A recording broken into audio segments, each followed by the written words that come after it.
tout de suite, donc c'est usant. C'est usant parce que je pense qu'on ne fait pas de cadeau en tout cas. On nous fait pas de cadeau et on ne se fait pas de cadeau. Oui, c'est usant. Chaque fois, on a bien abordé ces matchs parce qu'on était en mode situation contre 1, on était en situation contre Clermont. Mais ce serait bien qu'on se mette un petit peu moins en difficulté, que ce soit un petit peu plus facile. Il semble qu'on ne veuille pas. A priori, on attend d'être en difficulté pour agir et ça me gêne profondément. J'ai pris 9 buts en deux matchs.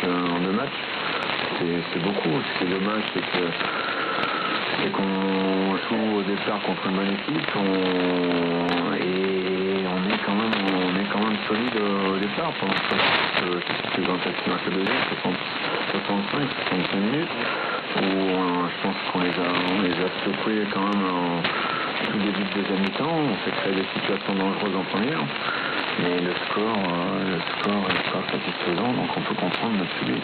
Ouais, Pascal Gatien, l'entraîneur de cette équipe Castel Routine, forcément déçu ce soir, battu à domicile 4-1 par Sochaux. Et je vous en parlais tout à l'heure, la très bonne opération, c'est pour le Gazélec Ajaccio, puisque Nancy a fait match nul 2 partout à Auxerre et que Brest a fait match nul 2 partout également à Laval. Et bien le Gazélec Ajaccio, grâce à son succès 3-1 face à Avignon, a pris provisoirement la 2e place de la Ligue 2. Le confirme que c'est bel et bien la bonne surprise de ce début de saison. Thierry Laurent, l'entraîneur des Gays. Si on continue à faire des matchs comme ça, il y a des matchs qu'on arrivera à gagner, il y en a peut-être d'autres qu'on perdra aussi, il faut être lucide.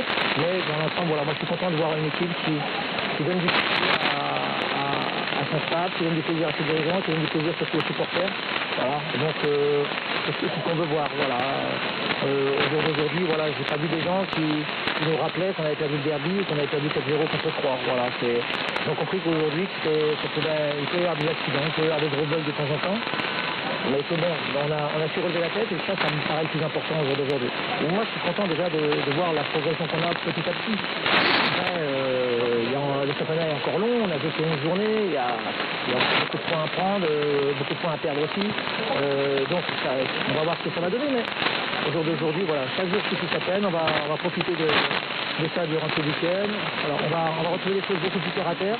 Voilà, on va pas s'enflammer, on va se calmer, puis à partir de lundi, on passera tranquillement au match de Brest où on ira pour jouer quelque chose, voilà, tout simplement, c'est pas plus compliqué que ça.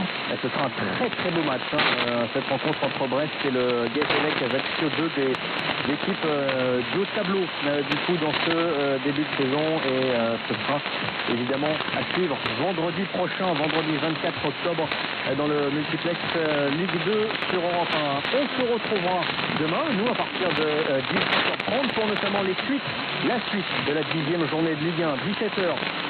Saint-Etienne, on arrive à 18h30, la fin du match de Money Time. Les deux équipes, 20h, Lille-Guingamp, Nantes-Reims, Metz-Rennes, Nice-Bastia et Monaco face à Lévian-Thonon-Gaillard. Un joli multiplex pour ces matchs qui commenceront à 20h et puis bien évidemment de 19h à 19h45 en prélude de ce multiplex Ligue 1, l'habituel Tour d'Europe. Nous irons en Angleterre, en Espagne, en Italie mais également en Allemagne où on demandera à Gernot-Rohr si les Allemands s'inquiètent après leur défaite contre la Pologne, match nul contre l'Irlande. L'Allemagne, championne du monde, est en difficulté dans les qualifications pour l'Euro 2016. On demandera son avis, ce sera demain à partir de 19h à Gernot-Rohr. Je vous donne également, comme promis, les 3 gagnants des maillots du Racing Club de Lens qui ont gagné ce soir, maillot offert par Ronmo. Pascal à Givet dans les Ardennes, Daisy qui habite à Angres dans le Pas-de-Calais et Thierry qui habite à Mézin dans le Morbihan. Vous avez tous les 3 remporté ce soir votre maillot du Racing Club de Lens. Bravo à vous. À demain, 18h30 pour le retour du sport. Merci à Marie et à Marc Présent, les fidèles compagnons d'Infortune du week-end qui sont là pour la préparation et la réalisation de cette émission. Très belle soirée, très belle nuit avec nous sur Europe 1, pile 23h.